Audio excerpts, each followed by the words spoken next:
Paz do Senhor, mais uma manhã, Deus nos proporciona a oportunidade de compartilhar esta palavra que é poderosa, esta palavra que é transformadora, esta palavra que é libertadora, esta palavra que é esclarecedora, esta palavra que é vivificante, esta palavra que é segurança, essa palavra que nos faz viver de forma altaneira, esta palavra que dá vida àquele que está morto, esta palavra que cura aquele que está enfermo, esta palavra que traz alegria ao triste, essa palavra que traz alívio àquele que está vivendo o enfado, esta palavra que pode mudar a tua história. Nesta manhã é a palavra que eu quero compartilhar, a palavra de Deus. Quero ler um texto bíblico no livro que escreve Tiago. Tiago era meio irmão de Jesus, meio porque era filho de José e Maria, ao quanto que o Senhor Jesus é filho do Espírito Santo e Maria. Por isso diz que Tiago era meio irmão de Jesus. Livro de Tiago, capítulo 4, o versículo de número 14 e 15, diz a Bíblia: Vós não sabeis o que sucederá amanhã. Que é a vossa vida? Sois apenas como neblina que aparece por instante e logo se dissipa. Em vez disso, devíeis dizer: se o Senhor quiser, não só viveremos, como também faremos isso ou aquilo. Eu quero falar nesta manhã sobre uma neblina que dissipa rapidamente. Eu quero falar nesta manhã sobre a vida que Deus preparou para nós, a vida que Deus nos confiou. Esta riqueza extraordinária. Quando as pessoas não entendem o prazer da vida, não entendem o propósito da vida e pensam que são donos de suas próprias vidas. E muitos usam esse termo dizendo que quem manda em mim sou eu, quem cuida da minha vida sou eu, é eu que sei o que eu faço da minha vida. Não, a vida que nós vivemos, ela não nos pertence. Essa vida, ela pertence a Deus. Ele é o dono da nossa vida. Quando Tiago está falando aqui no capítulo 4, o versículo 14, e ele compara a vida como se fosse uma neblina que se dissipa, quando estamos viajando em uma autoestrada, ou mesmo em uma rodovia, e daí nós vemos um grande nevoeiro, e pensamos, isso nunca mais vai terminar, porque é muito denso, porque é muito forte. Olhamos para a direita e não compreendemos, olhamos para a esquerda e não compreendemos, reduzimos a velocidade, abaixamos os faróis. Quem tem farol de neblina, aciona o farol de neblina, porque quer cortar aquela neblina, quer cortar aquele nevoeiro. A vida, ela é como uma neblina que se dissipa. Ela começa e alguém começa a sentir que vai viver 1800 anos. Mas quando chega a idade já, quando chega a enfermidade, a gente vai definhando, e quando não entendemos o propósito da vida, nós começamos a imaginar que tudo está vivendo um momento final, que não tem propósito. O salmista, quando ele revela no Salmo de número 144, o versículo 4, ele fala que a vida é como um sopro. Assoprou, já está a terminar. E quando nós olhamos para o Salmo de número 116, versículo 15, Deus, ele dá uma lição muito extraordinária. No Salmo 116, versículo 15, a Bíblia diz que preciosa é aos olhos do Senhor a morte dos seus santos. Quando essa expressão acontece na Bíblia Sagrada, a expressão do Salmo de número 116 e o versículo 15, não é que Deus tem prazer no luto. Porque o próprio profeta Ezequiel, no capítulo 18 e o versículo 32 do seu livro, o próprio Deus revela, o profeta verbaliza a palavra dizendo que o Senhor não tem prazer na morte de ninguém. Se Deus não tem prazer na morte de ninguém, essa palavra do Salmo 116, ela não faz sentido alguém dizer que Deus fica feliz quando o crente agora ele morre. Não. Deus não tem prazer no luto. Deus tem prazer em receber alguém no céu. Deus tem prazer em receber alguém no paraíso. Mas essa palavra preciosa é aos olhos do Senhor, na versão revista e atualizada que eu estou usando, esta palavra diz que é custosa demais para Deus. Esta palavra do luto, esta palavra de ver o ser humano agora sofrer o aguilhão da morte, ela é muito dolorosa para Deus. Deus compreende isso, porque um dia ele olhou para o seu filho amado e viu ele agonizando em uma cruz para salvar a minha e a sua vida. É por isso que esta expressão preciosa, ela vem a calhar neste texto de um contexto de algo muito nobre, algo muito custoso, algo que Deus entende perfeitamente que nós sentimos. É por isso que quando alguém não tem o discernimento da vida, o discernimento exato da vida, a vida que Deus reservou, a vida que Deus planejou, que Ele é o dono da vida, Ele tem um propósito na vida. Quando ele parece ser um gigante e o luto visita a sua casa, ele tenta se matar, ele se desespera, ele entra em depressão, ele entra em agonia profunda, porque ele não entende o sentido verdadeiro da vida. E agora o próprio Deus revela aqui no Salmo 116, versículo 15, preciosa é aos olhos do Senhor a morte do justo. Essa expressão custosa. Quando nós olhamos para a vida, vida é algo que Deus coloca nas mãos. A Bíblia diz que a nossa vida está nas mãos do Senhor. Ele controla a nossa história, Ele tem o controle. Quando meu pai partiu para a eternidade, aquele homem, um homem de Deus, um homem dirigiu uma igreja, um homem bonito, muito mais bonito que eu. O meu pai tinha 34 anos de idade, alto, dos olhos azuis, branco.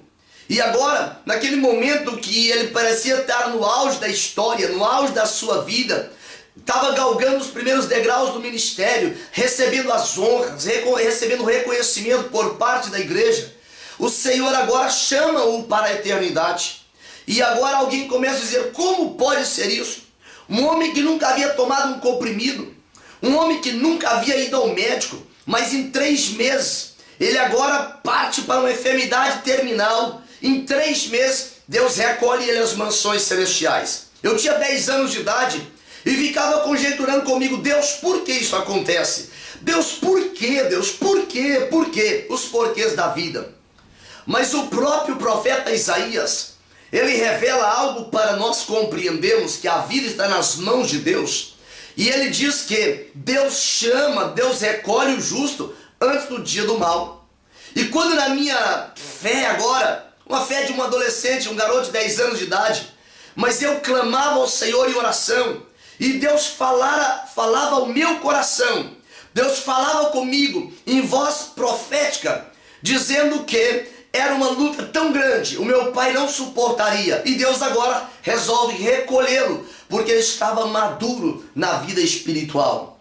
A vida pertence a Deus, é por isso que Deus vai pedir conta um dia de tudo aquilo que nós executamos através da nossa vida. Esta vida aqui não é simplesmente uma contagem de tempo. Esta vida é um propósito. Por isso que quando nós lemos o texto de Tiago no capítulo 4 e o versículo 15, ele fala, é como uma neblina que se dissipa. Mas no 15 ele fala, nós deveríamos dizer, se Deus quiser, se Deus permitir, faremos isso ou faremos aquilo.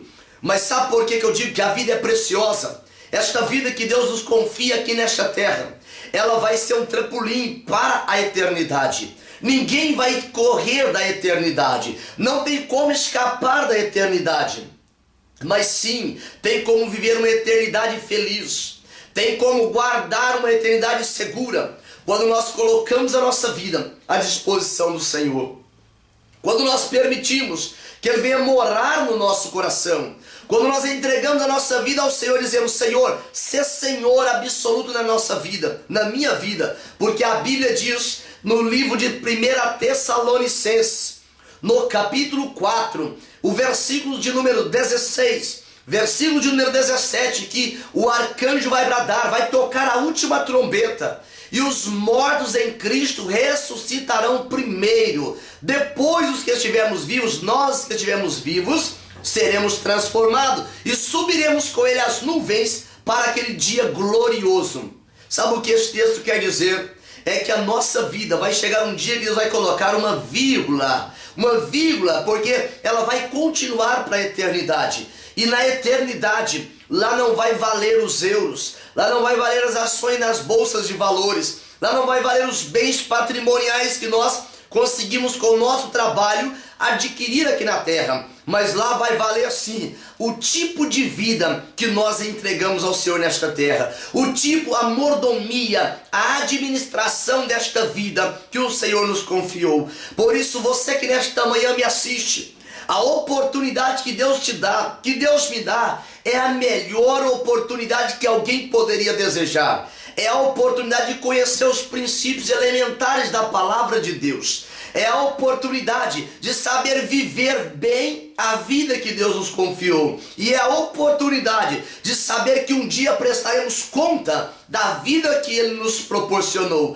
Quando alguém não entende o valor da vida, quando alguém não entende que ela é transitória, ela é como uma neblina, ele começa a estragar o seu próprio corpo com as drogas, com a bebida, com a prostituição, pensando que o corpo é um objeto de consumo. Não. O apóstolo Paulo revela na primeira carta aos Coríntios, no capítulo de número 5 e o versículo de número 10, que haverá um dia em que nós prestaremos conta diante de Deus de tudo aquilo que nós havemos ou houvemos feito através do corpo. 2 Coríntios capítulo de número 5, versículo 10, na verdade esta referência que eu confiro aqui. Sabe por que o Senhor pedirá conta disso? É porque Ele nos entregou uma vida com entendimento. Quantas vezes os amantes da teoria do evolucionismo, eles têm tentado buscar o elo perdido e não têm encontrado, sabe por quê? É porque esse elo perdido simplesmente ele não existe. O Senhor nos criou de forma única. Ele fez a minha vida, Ele fez a tua vida e quebrou a forma e falou: eu te entreguei uma vida e agora você use esta vida para a glória do meu nome, porque um dia eu pedirei conta. E que este dia não venha nos encontrar desapercebidos, que não venha nos encontrar alienado à vontade de Deus, desalienados da vontade de Deus, mas que venhamos estar condicionados, alienados dentro de um propósito glorioso, que é viver a melhor forma possível esta vida que Deus nos entregou. E sabe como é viver a melhor forma? É fazer tudo que agrada a Deus. Oremos nesta manhã. Deus, nesta manhã, a nossa vida, como diz Tiago, como diz o salmista no Salmo 144, versículo 4, ela é como um vapor, ela é como uma neblina, Senhor. Ela é muito rápida mesmo, Pai. Mas agora nesta manhã, Senhor, quando nós compartilhamos esta palavra, sabendo que o Senhor entende as nossas perdas, o Senhor conhece o luto, o Senhor conhece a dor, o Senhor conhece os sentimentos da alma. Eu quero pedir na vida do teu filho que vive o desespero por causa do luto. Eu te peço, conforta de forma grande aquele que vive o desespero por causa do desemprego. Traga o consolo agora. Eu te peço, Pai, aquele que vive o desespero porque não alcançou o que almejava. Deus, traga perseverança. É o que eu te peço, Deus, em nome de Jesus. Que Deus te abençoe e te guarde. Viva este dia de forma muito intensa. O salmista revela no Salmo 118 e o versículo 24: esse é o dia que o Senhor reservou para vivermos nele. Vivemos um dia de cada vez. Deus tem um propósito especial neste dia. Não descuide do propósito que Deus tem para este dia, em nome de Jesus.